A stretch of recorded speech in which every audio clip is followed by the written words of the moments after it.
Alright, this is my 1956 GMC pickup. It's a 100. I had purchased it off a guy, and he told me it used to be a Forest Service truck in California. A couple things I've done. As you can see, the paint's not that good. It's pretty dusty, but there's a lot of deep gouges in the paint. But I buffed the paint out. I put on different wheels. It's got a 10-bolt rear end with like a 243 gear ratio in it. It's pretty good on the freeway, but not off the line. I put a speedway front disc brake conversion on it, which I'll review on that. The steering is stock.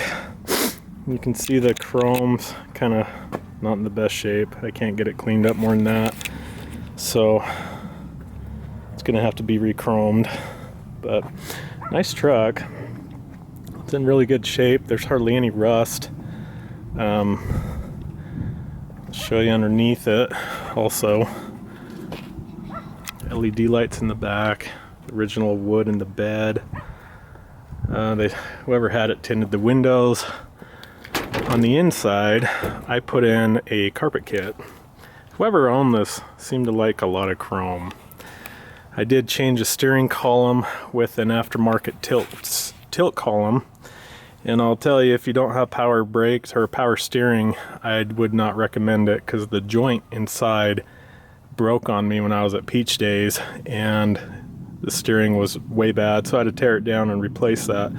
But it was just a cheap knockoff off of eBay, so you know, what do you expect? The steering column, once again, lots of chrome everywhere. I put in a radio or stereo there. They had holes in the doors, so I put speakers in it. There's also speakers up there in the corners. But headliner's all original. It's a really nice truck. Just doesn't have a heater. I didn't put that into it. It was not in it when I got it. So some of the panels aren't really lined up correctly, and they changed the mirror so you can see some of the bodywork there flaking.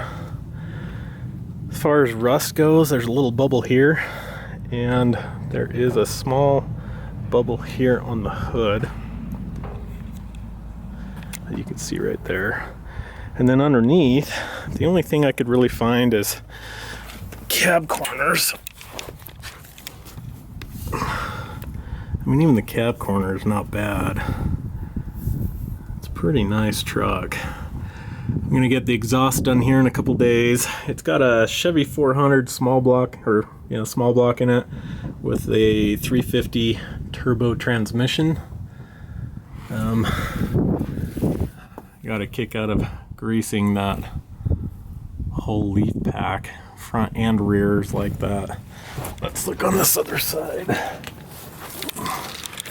So I don't know how well that can be seen, but there is just a small amount of rust there in the cab corner. This is an all original cab. It's a nice truck, it really is. This truck's gonna have to go up for sale.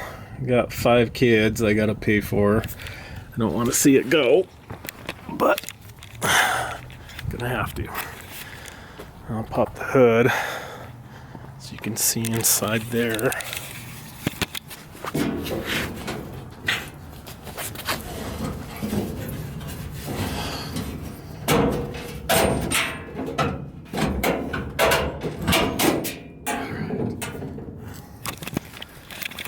Okay, so it's got a aluminum radiator in it, which is pretty nice. Came with it. The whole engine compartment here has been painted black. Edelbrock carb. I had to rejet it. When I got it, it ran like crap, and the ignition wires were melted to the header, so I fixed that.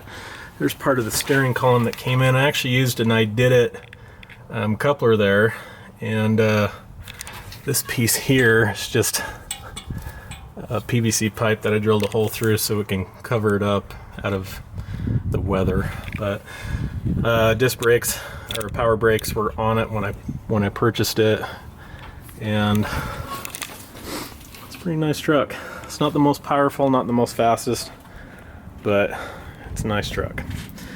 So later I will tear apart those brakes on the speedway disc brake conversion and show you some issues I found with the kit and what you have to buy separately.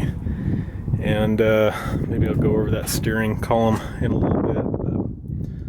But thanks for watching. Bye.